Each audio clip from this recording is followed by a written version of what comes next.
हिंदू हृदय सम्राट महाराजा सूरजमल जी का 262वां बलिदान दिवस है।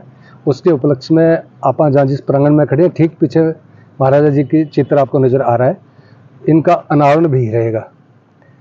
आपको जानकारी दे रहा हूँ, जैसा इतिहास में लिखा है, विदित है, वर्णित है, हिंदुस्तान के दो ऐसे राजा हुए जिनके आगे हिंदू हृदय का शब्द का प्रयोग हो गया। एक शिवाजी महाराज और दूसरे हिंदू हृदय सम्राट महाराजा सूरजमल। 18वीं शताब्दी में सबसे बड़ा अगर कोई राज्य था तो महाराजा सूरजमल जी का था। लगभग 56 साल का उनका जीवन रहा। 14 वर्ष की आयु में उन्होंने राजगद्दी अपने पिताजी के साथ सहयोग करना शुरू किया।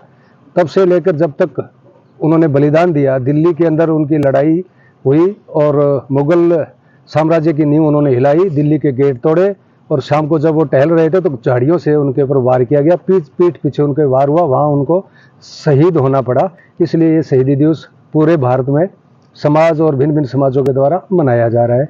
बहुत अच्छा लगता है कि ऐसे महानुभाव का पूरा समाज जोश के साथ कार्यक्रम करता है और ऐसे लोगों को श्रद्धांजलि पुष्पांजलि अर्पित करता है। इस निमित्त माननीय मुख्यमंत्री जी के पास हम गए।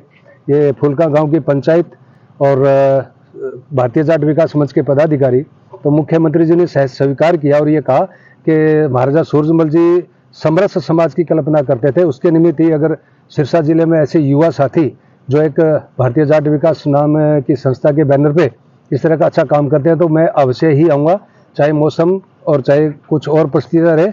2 या 2.5 घंटे का समय मैं अवश्य दूंगा, ऐसा उन्होंने आश्वासन दिया।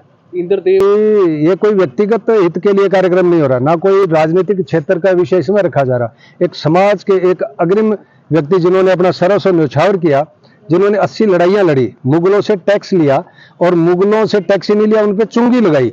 3 शर्तें उन्होंने मुगलों से मनाई कि एक पीपल को नहीं काटोगे, गौ हत्या नहीं करोगे और एक कन्वर्जन नहीं करोगे। ऐसे महान आत्मा हमारे साथ है। देखिए, कोई मैं फिर दोहरा रहा हूँ, कोई राजनीतिक कार्यक्रम नहीं है, सामाजिक, शुद्ध रूप से सामाजिक कार्यक्रम है और एक समाज विशेष इस कार्यक्रम को कर रहा है। तो इसमें कोई अलग से व्यवस्थाएं नहीं होती। जैसे वीआईपी कोई आते हैं, माननीय मुख्यमंत्री जी हैं, उनकी एक आहारताएं, नियम है, शर्तें हैं, क्योंकि सिक्योरिटी का विषय भी रहता है। वो अकेले मुख्यमंत्री ही नहीं है, वो प्रदेश की कमान उनके हाथ में है, तो उनकी मजबूरी है कि उनकी सिक्योरिटी का उनका सारा ध्यान रखना होता है। उसके निमित्त प्रशासन लगा हुआ है और भारतीय जनता पार्टी के जो बड़े नेता हैं जिनको ध्यान रहता है कि कार्यक्रम में क्या क्या नियम शर्तें रहती हैं, वो भी साथ लगे हुए हैं।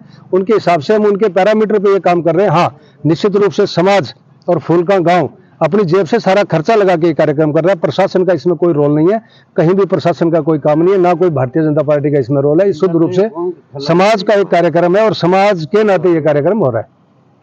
दास्ताने हरियाणा न्यूज अब उपलब्ध है 1100 प्लस डिजिटल केबल नेटवर्क पर and Android based DTH smart set top box, सभी ओटीटी प्लेटफॉर्म। 24 लाइव देखिए हमारे सभी सोशल मीडिया पेजेस पर। अधिक जानकारी के लिए विजिट करें www.dastaneharyana.in पर।